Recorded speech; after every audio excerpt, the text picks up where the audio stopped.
Doon sa mga hindi familiar, no, para lang maintindihan ng mga kababayan natin, inisip ng iba, hindi mo pa nakasuhan na yan dati pa? Lumalabas na sa balita, ito yung kaso crimes against humanity. So what does this filing actually mean? Yung formal na pagsasampa? I guess this formalizes everything. Para sa marami kasi parang, haka-haka lang naman, ang hawak niyo lang naman warrant of arrest. Wala kayong ikinakaso pa. At ito na yon, this is the proposal of the prosecution for cases, actual cases that he should be tried for. Kung dito siya sa Pilipinas, diretso na yan ng korte.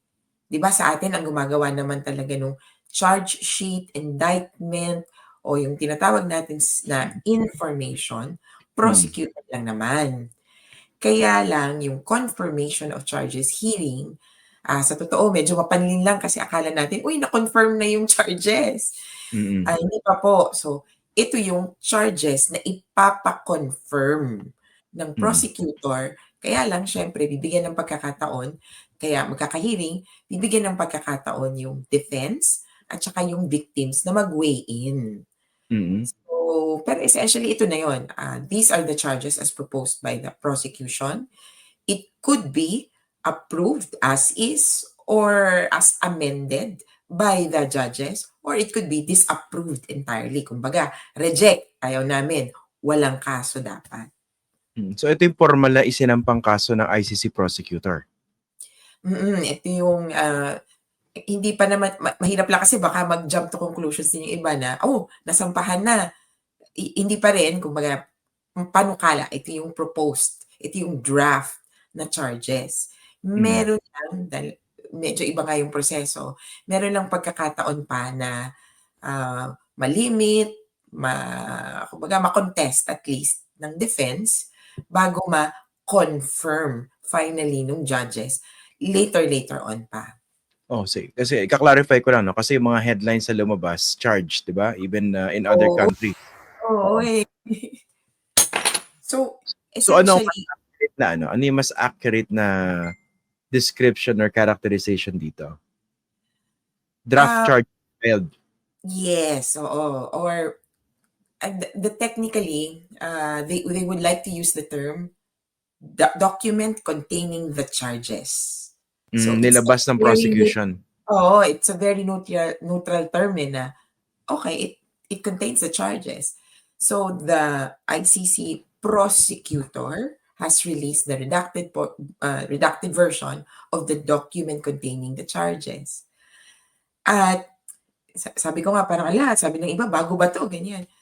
Matagal na technically itong version na ito kasi July pa. So mga 2 months na itong nire-redact, tinatanggalan ng mga pangalan.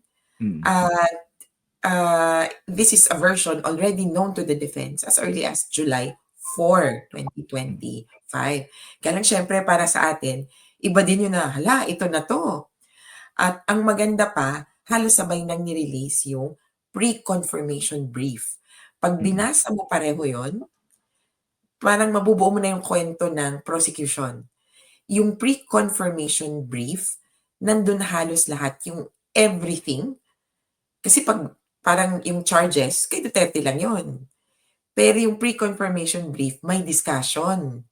At doon nga nagkaroon ng iba pang mga pangalan na, kumbaga, ninapilitan ng prosecution siguro. Paano ba namin to i-redact? Paano nyo pa? Kumbaga, impossible na hindi makilala, ilagay na lang natin. So they had 2 names. I think consciously puntahan natin yan. Puntahan natin yung 2 names sa binabanggit mo, Attorney Crisy, no? Pero dito muna sa proseso. So basically, ito yung draft charges na ipapa-confirm ng ICC prosecutor. Okay? Yes. Pero gaano kahaba yung proseso na yan bago yung confirmation? And what is expected to happen between now and then? First, you need to have the confirmation of charges set. So that's the process, or that's the time when the defense has the opportunity to contest. Kung sa atin, no, titingnan natin, kailan niyo ba pinag-counter affidavit si Duterte? Di naman yata pwede yan, dire-diretso ng trial. Yun na yung medyo opportunity niya na mag-raise ng initial na defenses. So, mali ang charges, hindi dapat ganito, hindi totoo 'to. Kung gano'n ang punto, as to ano ang charges, kaya pa niyang gawan ng paraan, kumbaga, doon sa hearing na 'yon, confirmation hearing. Kaya lang, ang sinasabi nga niya, hindi puwedeng mag-hearing kasi unfit ako. Ang sinasabi naman namin, hindi pa nga 'to trial. Mm. Kaya nga fit to stand trial, pang-trial. Pre-trial stage pa lang ito, naghahanda pa lang tayo. At ang tanging tanong, ano ba yung charges? Mm. In fact, puwede kang absent, sa pre-confirmation, hearing. Ay sorry, sa confirmation hearing, puwede kang absent. Nakalagay expressly sa rules, na waiver of absence of the ang tawag nga, suspect. Tapos Mm. nung isang araw, September 9, nagsimula ang kauna-unahang hearing na confirmation hearing, kung katulad nung sa atin, sa isang suspect na wanted, hindi pa nahuhuli. So, Mm. kami, para sa'min, gano'n na yung tunguhin ng korte. At least man lang, masimulan, ano ba yung charges? Kasi Mm. pagkatapos niyan, ise-set yung hearing. Pagkatapos niyan, yung judges may 60 days to determine whether or not to confirm the charges. After Mm. hearing, the defense, or of course the prosecution, the defense, and then the victims, they have 60 days to determine. Yung hearing din, yung confirmation hearing, medyo kakaiba siya na may puwedeng mag-upo ng witnesses. Puwede. Kaya hindi lang 'to simpleng oral arguments na yung Mm. mga abogado nag-aaway gano'n. Puwede may witnesses na allowed to take the stand. Sa prosecution, kung natuloy sana tayo, sabi nila may dalawa kami, dalawa, viva voce, in person. Mm. Yung defense sabi, hindi. Bahala kayo, total kayo naman ang kailangang magpatunay. Steady lang ako, meron akong mga dokumento, yes, pero wala kaming witness na iuupo. At nagbigay na nga ng schedules, Ang compute namin, tatakbuhin yung kaso siguro mga between minimum, 10 to about 12, 13 hours. Hmm. Yung Okey, hearing sige. sana. So, ready Oo. na halos. Mm. Teka, medyo na-OC pa rin ako rito 'no. Accurate ba kung ICC prosecutors charge Duterte? Yes, Yun naman sa accurate? puwede, puwede. Okey. Mm. O kaya, Kasi basta ayun, hindi lang yung court oo. Basta huwag charges. sasabihin na yung ICC mismo yung nag-charge kay Duterte. Yes, kasi Yun ang when you hindi say the accurate. ICC, parang people think it's the entire court, Oo, and okey. may opportunity pa na mabago yan, mapalitan, or even ma-reject. Okey. Yun nga pala 'no, since you mentioned that. So, papaano kung hindi ma-confirm your charges? Ano yung mga puwedeng mangyari dito? Puwede ba yung i-reject, entirely lahat ng mga counts na binanggit ng prosecutor or puwedeng, may isa lang na i-drop? Ano yung mga puwedeng mangyari diyan? Parang ano 'to, budget 'to, may line item, veto. Veto, may So, gano'n? puwede. Oo, puwede. Actually, puwede kahit ano. Puwede nilang ipa-amend, puwede nilang i-drop yung kunyari count 2, hindi namin type yung count 2, 1 and 3 lang ang itutuloy natin.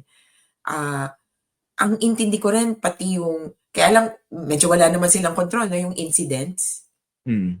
Na parang, uy, yung isa parang hindi naman pasok diyan sa bangain, hindi naman yan pang count 1, dapat pang count 3. Pero I don't know if they can do it like that kasi nagawa na ng prosecution yung homework niya, eh.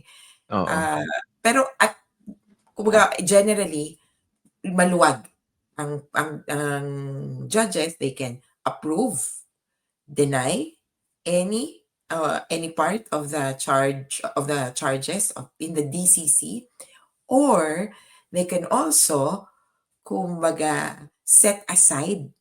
Sasabihin nila, "Uy, kulang pa prosecution yung ebidensya. We are not convinced, but we're maybe 60% there. I'm Mm. giving back the charges to you, and puwede ka bang mag-imbestiga pa?" Papaano kung i-reject lahat? naku yan, kung ire-reject lahat, edi walang kaso. Walang And ang kaso. equivalent niyan ay dismissal. Mm. Edi papalayain siya kasi yung akusadong 'to, wala namang dahilan para i-hold in detention lalo na tugma ito dun sa warrant of arrest, Mm. Kumbaga ito na yun, Kung ano yung iwinarant niyo, ito na yun. Yung winarant, murders. Ang kaso, murders and attempted murders. Mm. So, wala pala, Wala goodbye. na. Eh. Goodbye na.